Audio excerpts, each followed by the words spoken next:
kisah pipa dan ember. Di sebuah desa, terjadi krisis air sumber mata air yang terletak di gunung yang tentunya lebih tinggi dari desa itu, tetapi dipisahkan oleh sebuah lembah sehingga air tidak bisa mengalir ke desa tersebut. Pak Kepala Desa mengadakan sayembara untuk mengalirkan air dari gunung ke desa tersebut dengan ember. Imbalan tiap embernya $1.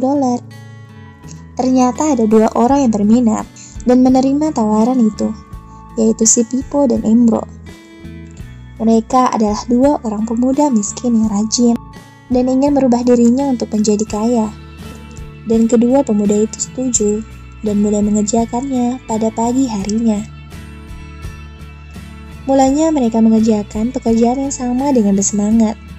Tetapi setelah berbulan-bulan, mereka merasa bosan dengan pekerjaan yang itu-itu saja dan berpenghasilan yang tidak lebih dari hitungan ember itu tadi. Mereka mulai berkreasi dan kita lihat apa yang mereka lakukan. Embro berpikir jika dia bisa membawa ember lebih banyak, tentunya ia akan mendapatkan uang yang lebih banyak. Maka ia berlatih fitness dan berusaha membawa 2 ember tiap kali mengambil air. Kemudian ia mengubah ukuran embernya yang semula 2 kali lebih besar dari ukuran sebelumnya. Hingga sekali mengambil air, ia bisa menghasilkan 4 ember. Namun apa yang terjadi? Walaupun badan Embro semakin berotot dan dia banyak menghasilkan banyak uang, atau 4 kali dari yang dihasilkan oleh Pipo pada waktu itu, tetapi ia banyak menghabiskan energinya untuk mengangkat ember, membelanjakan uangnya untuk memulihkan kondisi badannya, dan menambah suplai makanan untuk mendukung pekerjaannya. Bahkan di malam harinya, ia sering meminum minuman keras sebagai pelampiasan tekanan atas kerja kerasnya sehari penuh. Akhirnya setelah berbulan-bulan, bahkan bertahun-tahun, badan Embro pun semakin tua dan lemah, sehingga ia mengurangi porsi kerjanya, dan malangnya ia jatuh sakit. Embro kehilangan pekerjaannya dan penghasilannya, hingga ia membutuhkan pertolongan orang lain untuk menyambung hidupnya. Pada awalnya Pipo melakukan hal yang sama dengan Embro dan mencari cara yang lebih baik untuk menambahkan penghasilannya. Tetapi ia tetap mengerjakan pekerjaan itu secara wajar. Namun, Pipo lebih tertarik untuk membangun jaringan pipa yang menghubungkan antara sumber mata air di gunung dan desanya. Ia menyisakan waktu luang dan penghasilannya untuk membangun jaringan pipa meter demi meter dan peralatan penyangga serta sebuah dam yang bisa menampung 10 air yang berhasil dialirkan. Di mana Embro hanya beristirahat untuk memulihkan kondisi badannya. Pipo bercita-cita bisa menjadi penyalur air di desanya yang bisa memenuhi seluruh warga desa tersebut. Cita-cita yang mulia, bukan? Walaupun banyak penduduk sekitar yang mencemooh, termasuk si Embro.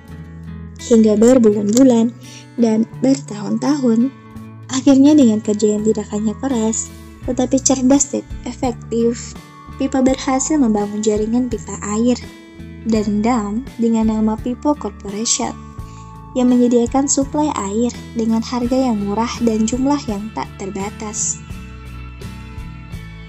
Akhirnya Pipo pun berhenti dari pekerjaan biasanya dan menerima uang hasil usahanya tanpa ia bersusah payah yang jumlahnya jauh lebih banyak dari yang Embro dapatkan.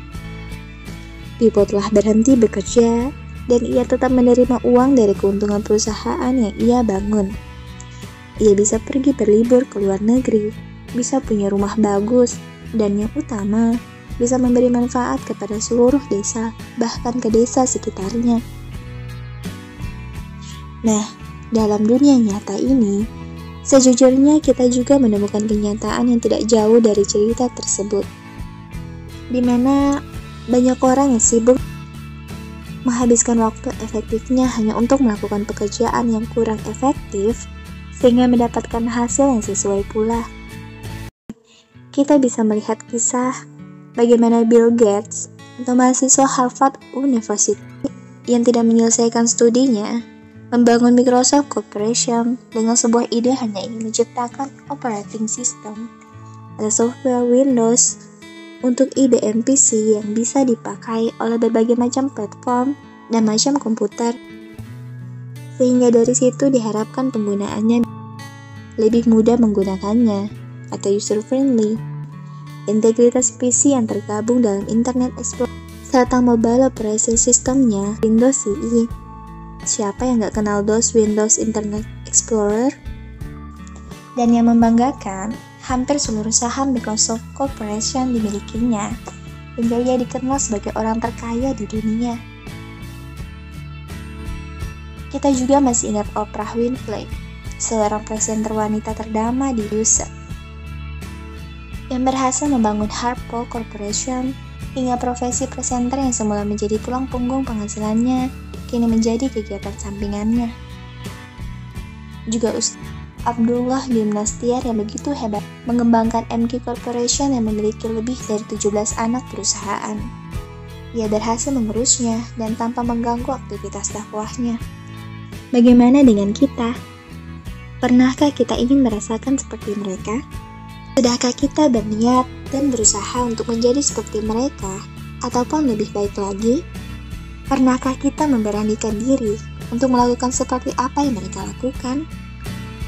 Sahabat, yuk bersama kita sebarkan kebaikan dan energi positif dengan cara klik like, comment, share, subscribe, dan nyalakan notifikasinya ya. Terima kasih.